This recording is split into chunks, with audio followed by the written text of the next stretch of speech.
The San Jose Sharks have reclaimed the top spot in Tankathon thanks to their 3-2 loss combined with a Blackhawks 7-2 victory. The King has returned. You're Locked On Sharks, your daily podcast on the San Jose Sharks. Part of the Locked On Podcast Network, your team every day.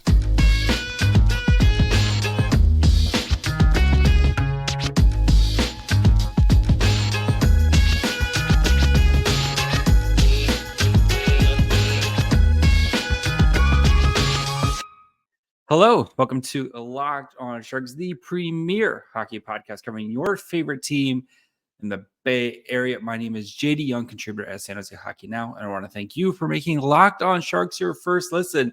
Probably part of the Locked On Network, where we cover your team every day, even when they're the number one seed in the Tankathon standings, even if they can't score a 5-on-5 goal to save their lives. Even if Magnus Chrona and Filip Zadina continue to play well. If you want to be an everyday, all you have to do is just follow wherever you get podcasts, or you can watch this on YouTube as well. And today we're going to be talking about Magnus Chrona as he continues to, we asked him to string together 2 games. He has now strung together 2 good games. We're going to talk about Filip Zadina and his the way he's been playing coming out of the All-Star break. Dig into the numbers behind this very weird penalty-filled game, and then talk about something that kind of slipped through the cracks here. Logan Couture and how he said he's not going to play again this year, and if we ever are going to see the captain skate for the Sharks again. So before we get into all that, do want to let you guys know today's episode is brought to you by FanDuel. Make every moment more. Right now, new customers get $150 in bonus bets with any winning $5 bet. It's $150 if your bet wins. Visit FanDuel.com/lockedon to get started. And we have to start in net. Big time himself, Magnus Chrona, continuing to kind of shake off some scary play. He's starting to put a couple games together here, right? And it is Magnus Chrona's net right now as Mackenzie Blackwood, who is on the trip but still not healthy enough, and it's Chrona's net for now, especially after Capo Kakinen got traded, and Chrona's been putting together a couple of good games, and which is what you want to see, right? We're in very much okay. The chips are down mode. Who can show me something here the last 15 to 20 games of the season? And Chrona has been given an opportunity. I think he's been playing very well. I don't think you can go into next season with Magnus Chrona as your backup goalie, but it's giving some hope for the future as Chrona might turn into something if he continues to play the way he's been playing. And you've seen flashes of this from him. If you watch Barracuda games this year, you've seen flashes of him playing really well. But then you kind of get that stinker, right? And that's kind of what we've gotten with his Sharks experience, except for it's been, stinker followed up by great game, followed up by stinker, followed up by great game. And then he had another really solid game on Tuesday night against the Flyers. And that Flyers team is a very tough, physical, crash the net type of team. And you saw there was a lot of bodies in front of Chrona, and I thought he handled it pretty well. That's, I think, kind of a nice little check mark and kind of like checking of the boxes game for him as he going on a very that those Philly fans. I'm wearing my gritty shirt right now. Those Philly fans are something else. Not an easy environment to play, no matter how good or bad the Flyers are. That's not an easy environment to play. And Chrona, I thought he kept his composure, and I thought he played really, really well in this game. And kind of the goals, he's again, it's not Dominic Hasek back there. He's going to give up goals here and there. And some of them he was kind of left out to dry, right? That first goal, literally a breakaway. It's kind of a coin flip there, and he just was not able to make the save there. But it's good to see, right? Good to see the way he's been playing. And I usually kind of wait to do his numbers until later, but he made 38 saves on 41 shots, 3 goals against. Expected goals against was 3.94, so positive in the expected goals against.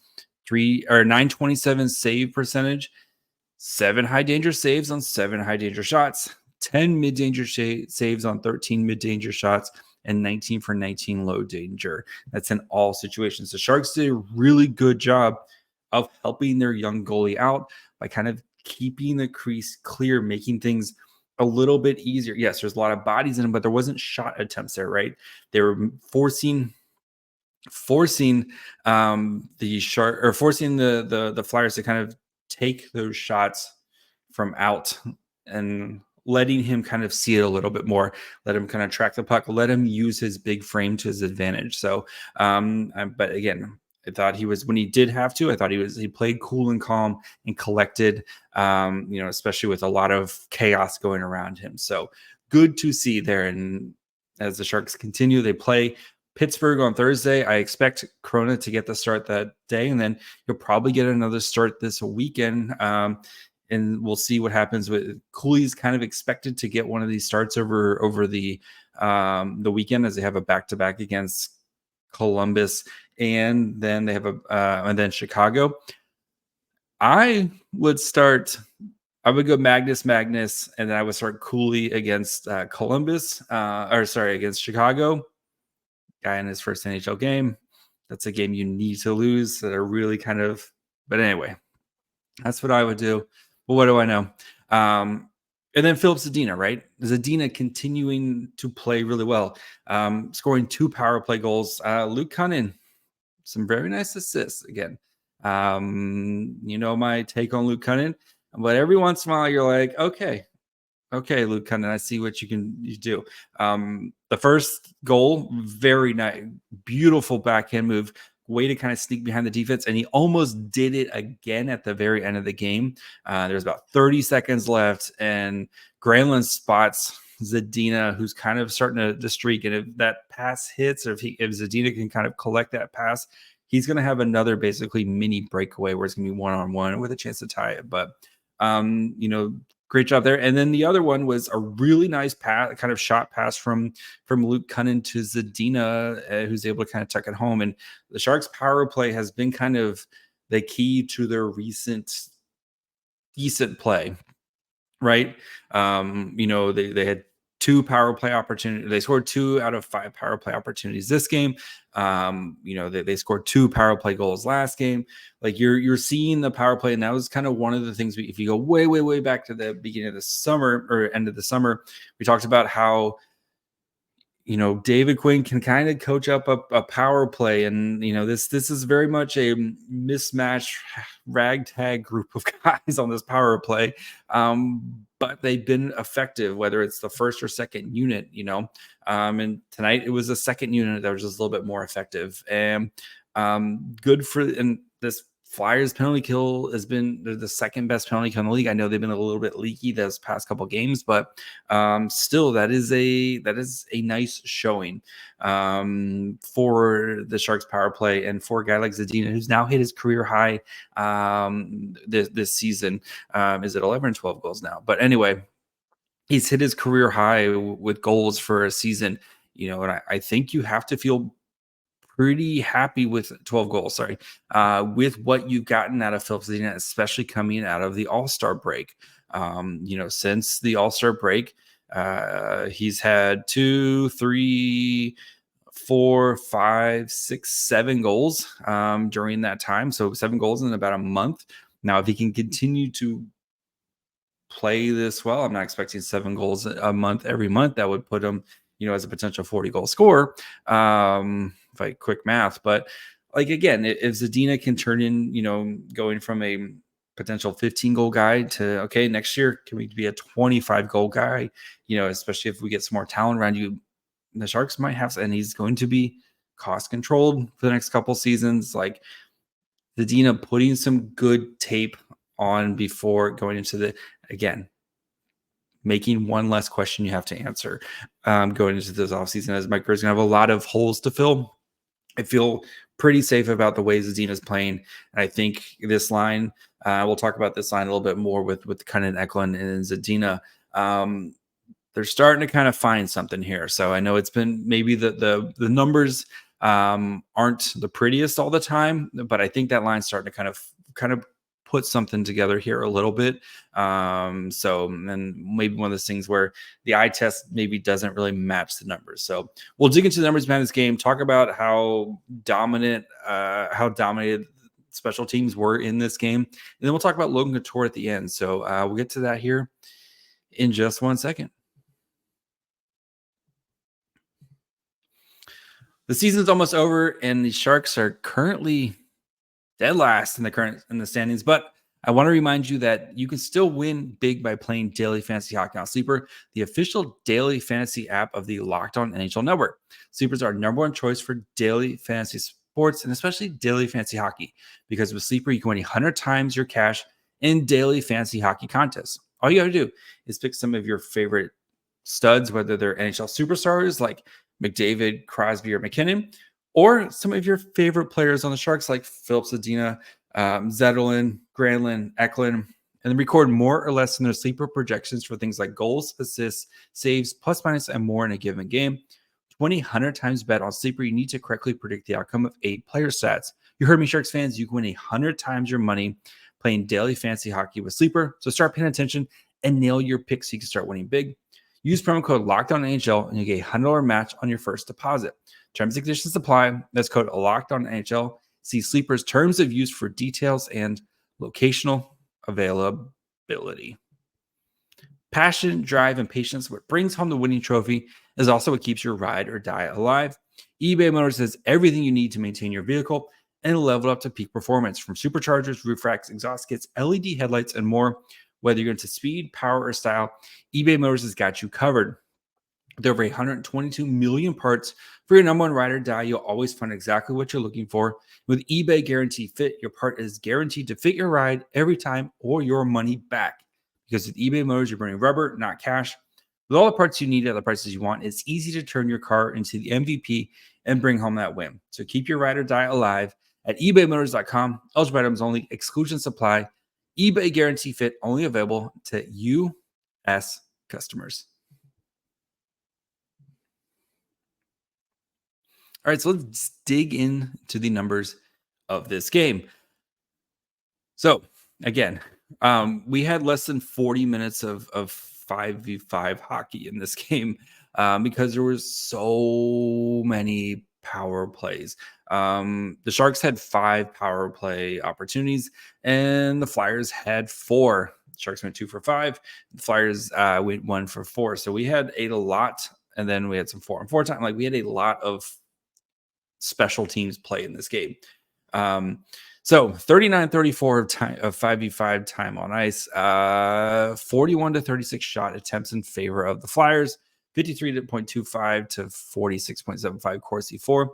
Actual shots was 23-15 in favor of the Flyers, 16-10 scoring chances in favor of the Flyers, 6-3 high danger chances in favor of the Sharks. That's what I was talking about before, where the Sharks kind of did a good job of keeping things a little bit cleaner in front of Chrona. 1.44 to 0.88 expected goals for in favor of the Flyers. But the power plays, again, kind of where the Sharks took advantage here. And they had more opportunities, but that second period where they had 3 power plays really kind of put the pressure on the Flyers. And, I think the 5-on-3, really quick, I don't understand when, like, the Sharks are going to get a 5-on-3. They have possession of the puck. Why don't you just give the puck to the Flyers so that way you can kind of set up your 5-on-3? I get having the 6-on-4 is still 2-man advantage, but I want less defenders on the ice. I thought it was confusing to me. Maybe I'm just an idiot. I would have just shot the puck straight at the goalie and said, look, okay, let's set up here for a 5-on-3 for 40 seconds. Because that's what I want, right? I want a 5-on-3 versus a 6-on-4 because I feel like you can set it up. It's not as scrambly. It's just kind of, anyway, that was my weird thing out of that. But the Sharks had 5 minutes of power play time at they had 14 shot attempts during that time, 12 scoring chances for, 3 high danger chances, 1.25 expected goals for. So Sharks power play really, I thought, was kind of, they struggled a little bit the first unit, but that second unit I thought really was kind of able to make some strides there. So and I think that was kind of, the difference in this game was, yes, the 5v5 numbers of the power play, Sharks kind of did some work against this far power play, but then after that, the Flyers in the third period really kind of took it to the Sharks when it came to kind of creating offense. And I think that's why the Sharks just weren't able to get a goal. They kind of made it a little pretty at the end there, but the Flyers really, that you could see the momentum building, and they score that goal, and then they go on a power play after that, and to try to kind of put it away. But the Sharks are just not able to generate sustained offense in this game, and I think that's what kind of the big difference was between the two in this game. Was special teams pretty even between both of them, a lot of power play opportunities, but the Sharks' inability, especially at the end when the whistles get put away, unable to create sustained offense, and the Flyers were kind of able to put the pressure on there. So the 4 lines we had of Barabanov, Granlund, Zetterlund, of course, Cunnin, Eklund, and Zadina, Bordeaux, Sturm, Kostin, and then Giovanni Smith, Ryan Carpenter, and Justin Bailey. The Granlund line led the way, of course, with 10 minutes at 5v5 again. Numbers are going to be really weird because of so much power play. 13 to 10 shot attempts, 3 to 6 actual shots in favor of the Blackhawks, or not the Blackhawks, excuse me, in favor of the Flyers. We got Blackhawks highlights going on over here, but 0.33 to 0.23 expected goals for in favor of the Sharks, 3 to 4 scoring chances, 2 high danger chances for that line with 2-5-7 zone starts. So Quinn kind of utilizing that line the best he can in the defensive zone, especially with Granlund, a pretty solid, not the best, but solid in the faceoff zone. Sturm is the Sharks' best faceoff guy right now. Cunnin, Eklund, Zadina, 8:22 time on ice, 4 to 10 shot attempts, 2 to 5 actual shots, 0.13 to 0.33 expected goals for, 1 to 4 scoring chances, 1 to 1 high danger chances, and then 1-4-2 zone starts. So that line again, it's been this, you watch it on, and I feel like maybe the eye test and the numbers aren't kind of matching up because it feels like they're doing a solid job of kind of maybe controlling the pace. The first period I felt was a little bit flubby kind of throughout all of the lines, but which is kind of be expected. West Coast to East Coast, and then plus you lose an hour of sleep as well with the time change. But that line, I feel like they're still kind of there. You can see the chemistry coming together with that line, and all the pieces make sense, right? You have Cunnin, who's kind of like the forward-checking, hard-nosed, get to the dirty areas. Eklund, who's kind of the distributor on that line, and Zadina's scoring touch. And you can see those pieces working really well. And I think that just kind of the defensive zone, need to work on kind of getting out of the puck out of the defensive zone. And that's something that those guys will work on, right? None of those guys are kind of viewed right now as a defensive ace. So I think we'll see how, again, I kind of assume that line's going to be together through the rest of the season. But just interesting. So Bordeaux, Sturm, Kostin, 551, 10 to 5 shot attempts, 6 to 2 actual shots on goal, 0.27 to 0.16 expected goals for, 5 to 1 high danger chances, 5 to 1 scoring chances, 3 to 1 high danger chances, 3-2-3 zone starts there. So I think, again, Bordeaux continuing to kind of stack some of these good games. I like this line put together. Again, Bordeaux can kind of be a little bit more creative on this line. Kostin with kind of the big body there, and Sturm as your kind of defensive. I'm going to be kind of be the dad on the line and kind of cover up for any mistakes there. So assume that line will kind of continue to play. And then Giovanni Smith, Ryan Carpenter, Justin Bailey, 358, 0 shot attempts for, 7 allowed, 0 to 5 actual shots. 0 to 0.21 expected goals for, 0 to 3 scoring chances. So this line wasn't 1-0-1. So most of these on the fly starts for this line. Not what you want to see. Again, maybe a little bit harder to kind of create some chemistry. Not a lot of ice time, all that fun stuff, and especially with so much so much special teams time in this game. So, but overall, I think again, the Sharks' inability to kind of create sustained offense at even strength is kind of why they weren't able to kind of pull this game out, right? You got 2 power play goals. You're not going to get 2 power play goals. So you got to kind of capitalize on that, that when you do get those opportunities. And I think, again, we're kind of seeing it's all special teams here recently from the Sharks, and they're taking advantage of those opportunities, but they got to work on trying to get sustained offense in the offensive zone. So we'll transition over to Logan Couture and kind of talk about his future, and kind of what options does he have and the Sharks have going forward. So we'll get to that here in just 1 second. Say goodbye to busted brackets, because FanDuel lets you bet on every game of the tourney. Whether you're betting on a big upset or if you're going chalk, it's time to go dancing on America's #1 sportsbook, because right now, new customers get $200 in bonus bets if your first $5 bet wins. That's $200 to use on point spreads, money lines. You can even pick who's going to win it all. Just visit FanDuel.com/lockedon and bet on college hoops until they cut down the nets. All right. Some news that we kind of didn't really get a chance to talk about over the weekend, and that was Logan Couture announcing that he is not going to be playing again this season. And again, it was a very chaotic weekend, right? And then my bad. But I wanted to kind of give Couture some of his time as the captain, a longtime member of the Sharks, and kind of just discuss through what Couture's options are, kind of what to expect with Couture, all that fun stuff. So Logan Couture, who is on year, what are we on? 5 of 8. Pulling it up right now. So Logan Couture still has, after this season, he has 3 more years on his contract at $8 million a pop. He'll turn 35 here in a couple weeks, couple days, 2 weeks. So he'll turn 35 here in a couple days. So kind of go through the Logan Couture timeline. So he's going to be out the rest of the season. I assume he's going to rehab and et cetera, and try to come back for the beginning of next year, right?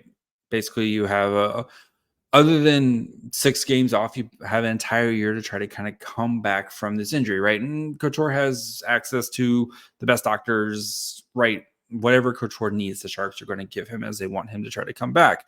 But interesting where he kind of talked, I think he was kind of realizing that this might be the end, because he kind of, he talked about it, right? He's like talking about his future, and yes, he wants to win a cup, but he also is like realistic. Like, I'm going to be 35 with 3 more years at $8 million. Like, nobody's trading for him, right? And especially now that Sharks have no more retention slots. Like, nobody's trading for Logan Couture, especially coming off a season where he played 6 games. So the hope is, best possible scenario, look, Couture comes back, right? He comes back next season, and, kind of shades of Couture of old. And, I think a summer ago or 2 summers ago, I kind of pondered the question, is Logan Couture a 3C now? And if Couture comes back, he is definitely like a 3C. Like, you're going to have to try to manage the workload a little bit, right? Especially with this hip injury where you don't want it to flare up. Maybe kind of manage. And I even talked about this as a possibility when he came back, of, do the Sharks try to manage his workload, try to kind of manage his minutes, put him in the best position to succeed. And it's hard to do, right? It is hard to do, especially on this roster where you just don't have a lot of other answers, or, like, it's Mikael Granlund, who's probably a borderline on a good team, probably a more likely a borderline, a top end 3C. like, you have Nico Sturm, who's probably like a 4C on a good team. And you have William Eklund, who's played center for, 15, 20 games at this point. So guys are kind of having to play up in their role. But Couture, the hope is, he comes back. He can be a really nice 3C. And then you kind of, if he can be healthy for a full season, you go into next trade deadline or next off season and see what's available. Maybe it's one of those, you don't take much. You just try to kind of do right by Logan Couture type of scenarios, right? Where you're hoping to put him in, you find a team that's willing to kind of eat some salary for the next couple seasons. They get maybe the bulk of the return, and you're just kind of doing right by Couture if he wants to try to go win. That is, if he can kind of return healthy. But like, there's a very realistic possibility that Logan Couture just never returns. And what are some of his options? And I think that's a big question that people have, right? Is, well, what happens? Like, does he retire? What happens to his cap hit, et cetera, et cetera? So the most likely scenario is, one, Couture's not going to retire, because if he retires, he doesn't get his money, right? And I don't know about you, but I'm not walking away from $24 million. Doing math off the top of my head really quick here, right? Are you walking away from $24 million of guaranteed money? No, he's not doing that. So you'll probably see him go on LTIR. So that's the long-term injury retirement or injury list, right? He would basically, his $8 million would basically kind of go on to the top of the Sharks cap. So you can kind of spend over the cap a little bit. He's still getting his money. His money doesn't count towards the cap, and it kind of gives you a little bit cushion. Like, this is what the Vegas does, right? This is what smart teams do, is they'll take on an LTIR contract to give themselves a little bit of room, and you have to have an owner who's willing to pay it, et cetera, et cetera. But I think the Sharks, right, they would LTIR his contract, which would give them, one, you're doing right by the player, right? Logan Couture has been he's your captain. He's been, part of your franchise for 15 plus years. Like, okay, you're doing right by a player, getting him. And two, it gives you a little bit more flexibility. Not that the Sharks are going to be spending a lot of money, but like, if you need to kind of go into that money, like, it's kind of there. It's like kind of a little safety net if you start getting to the upper limits of the cap. So, and you can see, like, teams do this all the time, right? Carey Price, famously, for the Canadians, right? He hurt himself in their Stanley Cup run as they were going, kind of going in that 2020 bubble season, right? Was it the bubble season, or was it the year after? Whatever. It doesn't matter anymore. Anyway, so he hurts himself, right? And again, he does not retire because he doesn't want to walk away from $10.5 million a year. He doesn't want to walk away from that paycheck. So the Canadians basically put him on LTIR, where he's going to get that money. And now the Canadians have, they have that kind of extra cap space that they can use, whether it's maybe taking on a bad contract, whatever it's doing. Like, it just gives them a little bit more space to work with. And again, you're taking care of one of your great players. So that would be I think would be the what would happen with Couture if he really can't play again. He would just go on LTIR. He would sit on the Sharks cap as an LTIR for the next 3 seasons, and he would collect his paychecks, probably hang around. And then I assume the moment that thing is over, he's probably going to go into the front office somewhere, or he's probably going to kind of almost start working in the front office at some capacity, and then officially get hired by the Sharks the moment it's over. So whether he's on the ice kind of, or, hanging out, being a development person, whatever, he's going to be around. And I think, again, that's probably the future for Logan Couture, especially with this injury, right? And with the hips, and how much hockey players use your hips to, like, skate. Hips are pretty important for hockey players. So hopefully Couture is able to come back. But again, it's not going to be the end of the world for Couture or for the Sharks if he's not able to come back. It's, yes, one more thing you have to kind of answer and try to find another guy to fill in for Logan Couture, but it's not going to wreck the Sharks cap, nothing like that. Like Couture will still get paid his money, and the Sharks cap will kind of clean itself up a little bit here. So that's going to be it for me today. We'll be back tomorrow with Scott Sabrin. So San Jose Barracuda forward. So we're going to talk with him, fun interview with him. Plus, we'll look at some players who I think should get called up here as the Shark season kind of winds down. So make sure you guys are following wherever you get podcasts. And of course, you can watch on YouTube as well. You can follow the show on Twitter, Facebook, and Instagram at Locked On Sharks. Follow me on Twitter at MyFryhole. Until tomorrow, bye, friends.